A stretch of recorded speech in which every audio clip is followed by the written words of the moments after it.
Hello दोस्तों, आप सभी का स्वागत है। मैं प्रभात आज आपको इस मनोविज्ञान के एक सेक्शन में आपको अधिगम से संबंधित एक टॉपिक पढ़ाऊंगा जो आपको पूरे बाल विकास में या मनोविज्ञान में एक बहुत महत्वपूर्ण भूमिका निभाता है और एक बहुत इम्पोर्टेंट टॉपिक है अधिगम। इस अधिगम के अंतर्गत एक सिद्धांत है, अधिगम का सिद्धांत जिसको थॉर्नडाइक ने दिया है। आज हम उस पर चर्चा करेंगे। तो एक तरह से एक डेमो क्लास ही है जो इसमें आपको हम समझाने का प्रयास करेंगे कि अधिगम का सिद्धांत जो है वो थॉर्नडाइक ने क्या दिया है और क्या बताया है। तो इस क्लास में हम इस चीज़ को थोड़ा सा समझेंगे कि इस तरह होता है और इसके जो भी सेक्शन है और आगे भी हम क्लियर करेंगे। तो आइए हम बाल मनोविज्ञान में, जिसको आप चाइल्ड डेवलपमेंट CDP भी कहते हैं, इसके अंतर्गत हम अधिगम की बात करेंगे। अधिगम ये क्या होता है जिसको आप कहते हैं कि लर्निंग और इस लर्निंग में एक सिद्धांत है कि सीखने का सिद्धांत जिसको थॉर्नडाइक महोदय ने दिया है, थॉर्नडाइक ने दिया है। हम इस पर चर्चा करेंगे थॉर्नडाइक का सिद्धांत क्या है। तो पहले कुछ देर थोड़ा सा अधिगम को समझ लें, फिर हम इस पर बात करेंगे कि थॉर्नडाइक ने कौन सा सिद्धांत दिया है। तो अधिगम जिसको आप लर्निंग कहते हैं, तो बेसिकली ये होता है कि जब किसी कार्य, किसी बात को, किसी गतिविधि को अथवा किसी क्रिया को जब करते हैं या करने का प्रारंभ करते हैं, सीखते हैं या सीखने का प्रारंभ करते हैं, तो हम सामान्य भाषा में क्या कहते हैं कि सीख रहे हैं। जब भी उस कार्य को करते हैं तो कहते हैं सीख रहे हैं। जैसे एक बच्चा साइकिल चलाना जब प्रारंभ करता है अपने द्वारा या किसी दूसरे व्यक्ति के द्वारा, जब भी चलाना प्रारंभ करता है तो कहता है कि साइकिल चलाना सीख रहा है। तो वह एक सीखना कहलाता है, बट अधिगम नहीं कहलाता। अब वही जो साइकिल चलाने की क्रिया वह सीखते सीखते कंप्लीट कर लेता है, पूर्ण कर लेता है, तब वह अधिगम की प्रक्रिया में बदल जाता है। अर्थात ये कहें कि जब बच्चा किसी कार्य को करना शुरू करता है और वह कार्य उसके वांछित रूप से परिवर्तन हो जाता है, उसके व्यवहारों में परिवर्तन कर देता है, तो वह परिवर्तन अधिगम कहलाता है। इसके लिए कुछ मानक शब्द हैं। जैसे अधिगम के लिए इसके व्यवहारों में वांछित परिवर्तन होना चाहिए। और किसमें परिवर्तन होना चाहिए? व्यवहार में परिवर्तन हो जाएगा। और ये परिवर्तन जो होगा वह परिवर्तन कैसा होगा? स्थायी होगा। इसका मतलब ये हुआ कि जब व्यवहार में स्थायी वांछनीय परिवर्तन हो जाए तो वह अधिगम कहलाता है। क्या कहलाता है? जब व्यवहार में सीखने के बाद स्थायी और वांछनीय परिवर्तन हो जाए तो वह अधिगम कहलाता है। इस अधिगम में दो क्रियाएं महत्वपूर्ण हैं। एक क्रिया उद्दीपक जिसको स्टिमुलस कहते हैं, दूसरी क्रिया अनुक्रिया होती है। दो चीज़ें इसमें महत्वपूर्ण हैं, उद्दीपक और अनुक्रिया। ठीक है, इन्हीं दोनों का महत्व इन्हीं सिद्धांतों में देखने को मिलता है। तो हम अधिगम क्या है ये समझें शॉर्ट फॉर्म में। इसमें यह बातें महत्वपूर्ण रखती हैं, इनको मिलाकर एक अधिगम की प्रक्रिया होती है। अब इस अधिगम में अधिगम सिद्धांत क्या है और अधिगम सिद्धांत इसके आधार पर कैसे काम करते हैं, हम उस पर डिस्कस करेंगे। तो चलिए आगे बढ़ते हैं अधिगम सिद्धांतों में। तो अधिगम सिद्धांतों में हम देखें कि थॉर्नडाइक का सिद्धांत, थॉर्नडाइक का अधिगम सिद्धांत, थॉर्नडाइक का अधिगम सिद्धांत। अब थॉर्नडाइक का अधिगम सिद्धांत क्या है? तो आप जानते हैं थॉर्नडाइक एक प्रसिद्ध मनोवैज्ञानिक है, अमेरिकन मनोवैज्ञानिक है प्रसिद्ध। और यह कैसे मनोवैज्ञानिक है? यह व्यवहारवादी है, यह व्यवहारवादी मनोवैज्ञानिक है जिनका प्रयोग बड़ा ही कारगर और अच्छा रहा। अब एक तथ्य है इनके बारे में कि यह थॉर्नडाइक जो है यह अधिगम के क्षेत्र में, मनोविज्ञान के क्षेत्र में एक बहुत बड़ा रिवोल्यूशन, एक बहुत बड़ा परिवर्तन लाते हैं।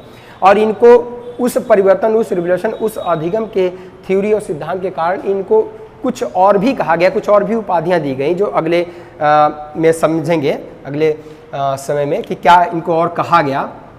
तो जो थॉर्नडाइक है व्यवहारवादी मनोवैज्ञानिक है, यह अधिगम का सिद्धांत देते हैं। इस अधिगम सिद्धांत पे इन्होंने प्रयोग किया था। हम बात करें कि मनोवैज्ञानिक थॉर्नडाइक प्रयोग किस पर किए थे, तो यह प्रयोग बिल्ली पर किए थे। निवासी कहाँ के हैं ये? तो अगर हम बात करें कि निवासी कहाँ के हैं, तो निवासी अमेरिका के हैं। निवासी कहाँ के हैं? अमेरिका के हैं। अमेरिकन मनोवैज्ञानिक थे जिन्होंने बिल्ली पर प्रयोग किया था।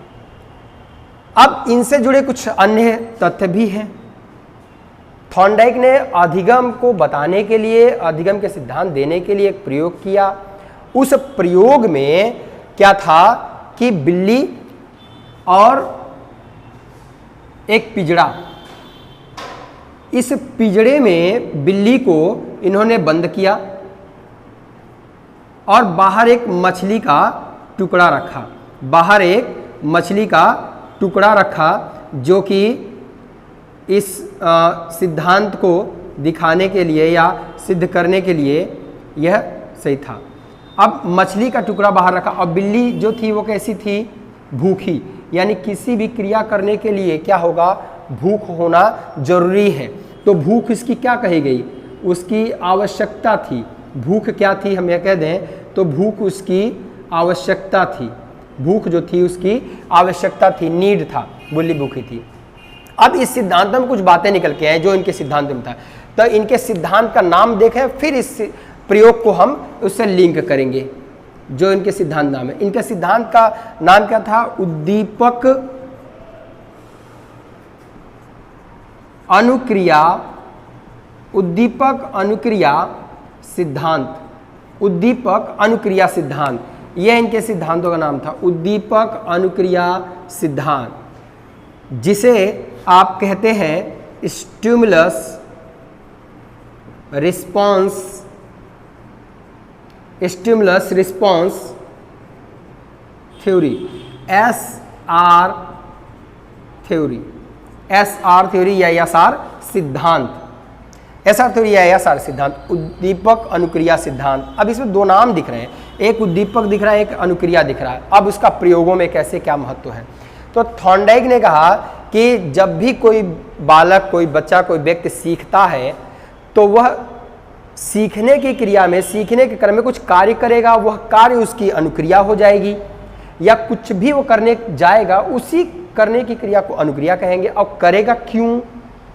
क्योंकि उसके सामने एक उद्दीपक होगा, उसके लिए करेगा, उद्दीपक उसको प्रेरित करेगा करने के लिए। इन दोनों के बीच में कुछ संबंध होना चाहिए, बंधन होना चाहिए। ठीक, इन दोनों के बीच में कुछ संबंध होना चाहिए, बंधन होना चाहिए। अब बंधन और संबंध कैसे बना तो इस प्रयोग में समझें एक बार इसी नाम को। तो ये जो मछली है ये इसका भोजन था, ये जो मछली है इसका भोजन था, और यही भोजन स्टिमुलस का काम कर रहा था, उद्दीपक का काम कर रहा था। ठीक, और उद्दीपक क्या है? उसको प्रेरित कर रही थी। तो बिल्ली जो इस पिंजरे में बंद थी यह भूखी थी, तो भूख इसकी आवश्यकता थी, तो भूख को मिटाने के लिए वह क्रिया करेगी। क्रिया कौन सी करेगी? इसमें उछल कूद करना शुरू कर दिया। जब इसको भूख लगी तो इसमें यह उछल कूद करना शुरू कर दिया, इस कोने से उस कोने, इधर उधर, कि पिंजरा किसी तरह से खुल जाए और हम ये भोजन कर ले। तो भोजन यानी उद्दीपक को देख कर यह अनुक्रिया कर रही थी। तो सामने उद्दीपक उसके मौजूद था, मौजूद होने के बाद वो अनुक्रिया कर रही थी इसको देखकर। तो इसको, लेकिन बिल्ली को ये नहीं पता था कि यहाँ पर एक लीवर है जिसको दबने से यह पिंजरा खुल जाएगा, यह बिल्ली को नहीं पता। लेकिन वह इसको देखकर उसमें उछल कूद करना शुरू कर दी। कुछ समय के बाद, यानी कुछ अनुक्रिया होने के बाद, जिसको क्या कहते हैं इसको R, कुछ अनुक्रिया होने के बाद एक समय ऐसा आया कि अचानक से इसका यह लीवर दब जाता है और पिंजरा खुल जाता है। यह पिंजरा यहाँ से खुल जाता है और यह बिल्ली बाहर निकलती है और भोजन को कर लेती है। जब बिल्ली बाहर निकल के भोजन को करती है तो उसको संतुष्टि मिलती। संतुष्टि क्या मिली? कि भूखी थी और भोजन कर लिया तो उसको भूख शांत हो गई। जैसे भूख शांत हुई उसको लगा हाँ, जिस लिए मैं अनुक्रिया कर रही थी, जो मैं उछल कूद कर रही थी, जिस लिए मैंने इतना प्रयास किया, वो मेरा प्रयास सफल हो गया और उसकी आवश्यकता क्या थी? भूख, वह कंप्लीट हो गई। तो यह जो आवश्यकता और उसका पूर्ण होना देखा गया, इन दोनों के बीच में एक तथ्य सामने आया कि उद्दीपक सामने होना आवश्यक है, उसके बाद ही बिल्ली अनुक्रिया करेगी। इन दोनों के बीच में एक बंधन बन रहा है, इन दोनों के बीच में एक बंधन बन रहा है। क्या बन रहा है? एक बॉन्ड बन रहा है, एक बंधन बन रहा है। अब क्यों बंधन बन रहा है? उद्दीपक को देखकर बन रहा है। इसी बंधन और इसी नामों को लेकर इनके सिद्धांत का नाम पड़ा है, इसी सिद्धांत का उत्पत्ति हुई है। और इस सिद्धांत के कुछ अन्य तथ्य भी हैं, उसको भी आगे समझेंगे। तो यहाँ तक समझ में आई है बात, आगे चलते हैं। इसके आगे देखें इनके सिद्धांतों में क्या था। तो यहाँ पर हम बात करेंगे अधिगम सिद्धांत थॉर्नडाइक के कौन कौन से हैं। तो एक नाम है बंधन सिद्धांत, बंधन सिद्धांत,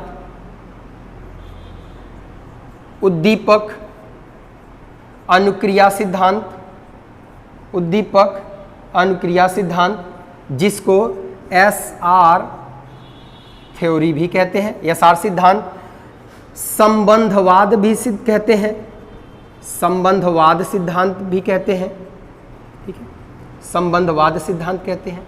और इनके बार बार ये क्रिया करने की वजह से एक सिद्धांत और इन्होंने दिया है, प्रयत्न एवं भूल का सिद्धांत, प्रयत्न एवं भूल का सिद्धांत। इसका एक नाम और है, इसको प्रयास एवं त्रुटि भी कहते हैं, प्रयास एवं त्रुटि कहते हैं। प्रयत्न को हम कह सकते हैं प्रयास एवं त्रुटि का सिद्धांत, एक ही है, प्रयत्न एवं भूल कहिए या प्रयास एवं त्रुटि का सिद्धांत कहिए, इन्होंने दिया। ये तो इनके सिद्धांतों के नाम थे, है। अब इन सिद्धांतों में बंधन, अभी जो मैंने उसको थोड़ा सा यहाँ समझाया कि बंधन क्या कहते हैं, इन दोनों के बीच में जो यहाँ पर बिल्ली है और यहाँ पर उसका जो भोजन रखा था मछली के रूप में, इन दोनों को देखकर क्रिया करते आपस में बॉन्ड बन रहा था, बंधन बन रहा था, इसको बंधनवाद कहा गया। बंधन सिद्धांत क्या, उद्दीपक, यहाँ पे मछली उद्दीपक रूप में थी और उसकी अनुक्रिया जो थी वो क्या थी, रिस्पॉन्स, तो एसआर बॉन्ड थ्योरी हुई, उद्दीपक अनुक्रिया सिद्धांत हुआ। इसमें संबंध होने के कारण संबंधवाद भी कहा गया। और कई प्रयास उसने किया, उसमें गलतियां हुई, फिर किया, फिर गलतियां हुई, फिर किया, लास्ट में एक सही हुआ, जिसके कारण एक नाम और पड़ा है प्रयत्न एवं भूल का सिद्धांत। ये इनके सिद्धांतों के नाम थे। अब बात करते हैं कि इन्होंने इस सिद्धांतों के अलावा नियम भी दिया, वह क्या है।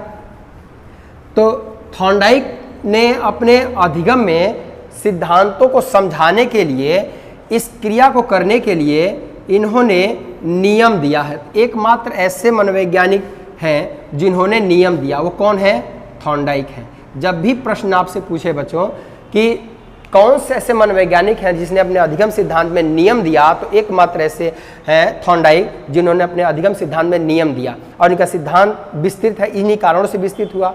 अपने सिद्धांत को समझाया, अधिगम और अनुक्रिया और उद्दीपक का संबंध समझाया, फिर उसमें अपने नियम दिया। तो थॉर्नडाइक ने अपने अधिगम में 2 प्रकार के नियम दिए हैं। अपने इसमें कितने प्रकार के दिए हैं, 2 प्रकार के नियम दिए हैं। 2 प्रकार के नियम कौन कौन से हैं। पहला इनका मुख्य नियम आता है, पहला मुख्य नियम आता है, और दूसरा जो है वो कौन आता है, गौण नियम आता है। 2 टाइप के इन्होंने नियम दिए। प्रकार हम बात करेंगे तो 2 प्रकार के हैं, मुख्य नियम और गौण नियम। इन मुख्य और गौण नियमों के अंतर्गत भी उपनियम है। इस मुख्य नियम में 3 नियम हैं और इस गौण नियम में कितने हैं, 5 नियम हैं। कितने, मुख्य में 3 नियम हैं और गौण में कितने हैं, 5 नियम हैं। तो इसमें इन दोनों में से हम पहले मुख्य नियम की चर्चा करेंगे, फिर गौण नियम की चर्चा करेंगे। तो आइए देखते हैं कि इसमें मुख्य नियम क्या है, ठीक, और उनसे संबंधित जो गौण नियम है वो क्या है, तो उसको भी चर्चा करेंगे। तो हम पहले देखते हैं कि अधिगम में थॉर्नडाइक के मुख्य नियम क्या है। तो इसके मुख्य नियम 3 है। पहला कौन सा है, तत्परता का नियम, तत्परता का नियम। दूसरा अभ्यास का नियम, दूसरा अभ्यास का नियम।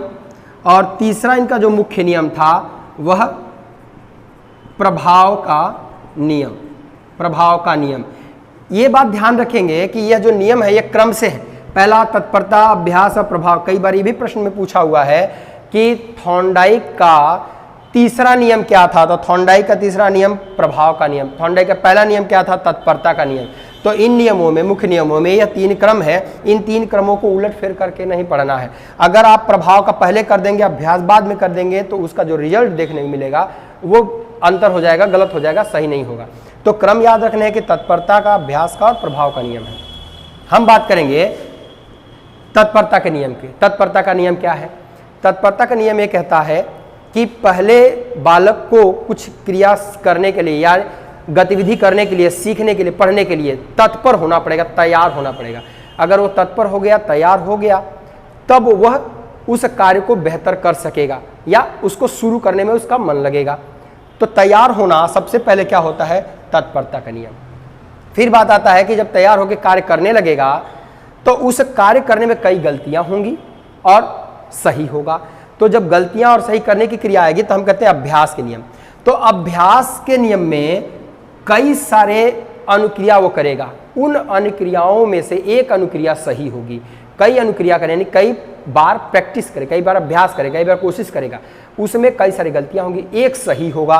तो उसी को कहते हैं अभ्यास का नियम। इस अभ्यास के नियम के दो प्रभाव पड़ते हैं।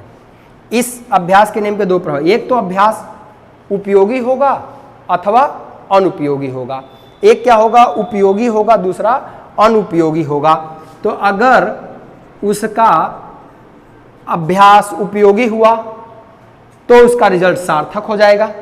अगर उसका अभ्यास अनुपयोगी हुआ, ये कह सकते हैं कि जो भी प्रयास उसने किया वो सफल नहीं हुआ, उसको सफलता नहीं मिली। जैसे बिल्ली जितना प्रयास की पिंजरा न खुलता तो उसका सारा अभ्यास अनुपयोगी हो जाता। पिंजरा खुल गया, भोजन कर लिया तो उसका प्रयास उपयोगी हुआ। अब इसी के क्रम में हम प्रभाव की बात करते हैं। तो प्रभाव के नियम कि जो अभ्यास किया है, तत्पर होने वाला अभ्यास किया, उस अभ्यास करने बाद उसका कुछ प्रभाव देखने को मिलेगा। तो प्रभाव क्या देखने को मिलेगा, अगर काम सफल हुआ तो प्रभाव अच्छा होगा, विफल हुआ तो प्रभाव खराब दिखेगा उसको। हम इनके प्रयोगों की बात करें तो बिल्ली जो पिंजरे में थी वो कई बार अभ्यास करने के बाद पिंजरा खुलता है तो उसको प्रभाव दिखता है कि पिंजरा खुला, भोजन कर लिया। तो एक प्रभाव उसको मिला कि हमने जो भोजन किया तो हमको क्या मिला, संतुष्टि मिला।